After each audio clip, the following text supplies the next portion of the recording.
Сәлем достар, түс жору туралы ақпарат. Түс адамның ұйықтап жатқанда көретін нәрселері. Пайғамбарымыз бір хадисінде былай дейді: егер ақыр заман жақындаса, мұсылманның көрген түсінің бәрі шын бола жаздайды. Сөзі шыншылдың, түсі де шыншыл. Мұсылманның түсі пайғамбарлықтың 45-тен бірі. Түс үш түрлі: ізгі түс Алладан сүйінші және қайғыртушы түс, сосын шайтаннан және ойда жүрген нәрсе түсте көру. Егер біреулердің түсінде ұнамайтын нәрсе көрсе, тұрып намаз оқысын да адамдарға айтпасын.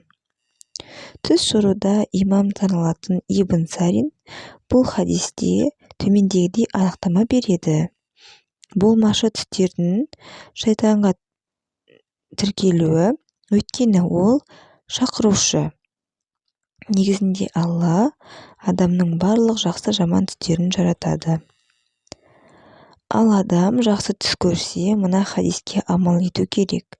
Жақсы түс Алладан. Біреулердің жақсы көретін нәрсесін көрсе, тек жақсы көретін адамына айтсын, және тек насихатшыл, яғни дұрыс адамға немесе ғалымға айту керек.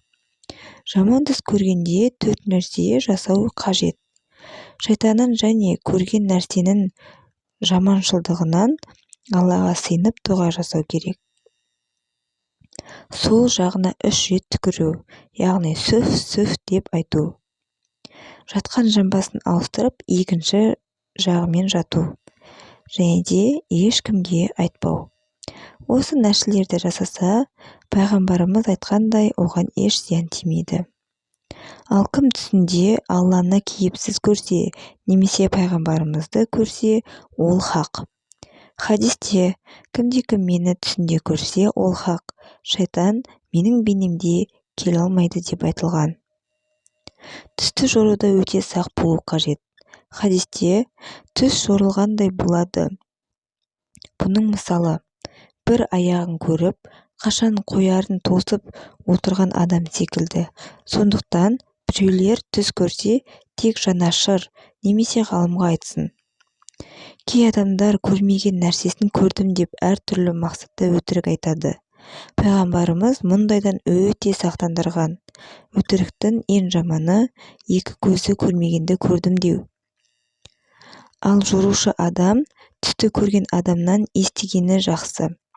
Егер ұнатпайтын түс болса, немесе толық білмесе, саған жақсылық, дұшпаныңа жамандық деп қана айту керек. Түсті көрген мезетте жортқан жақсырақ. Түсті білетін ізгі адамдарға жортады.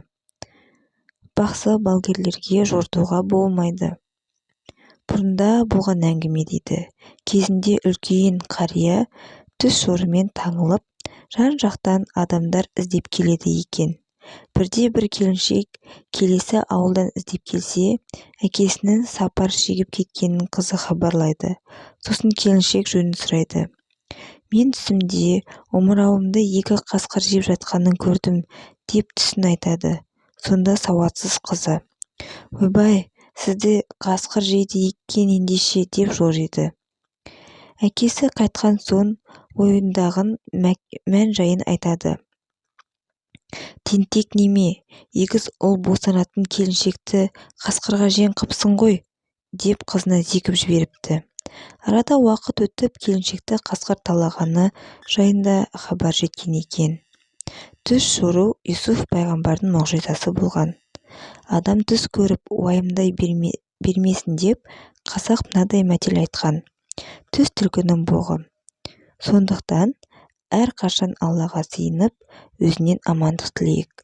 Түсті жақсы адамдарға жорта білейік. Рахмет, сіздермен болған мен Мадина. Келесі кездескенше каналға тіркеліп, лайк басып кетіңіздер. Тағы қандай әңгіме естігілеріңіз келеді, комментарияға жазып кетсеңіздер болады.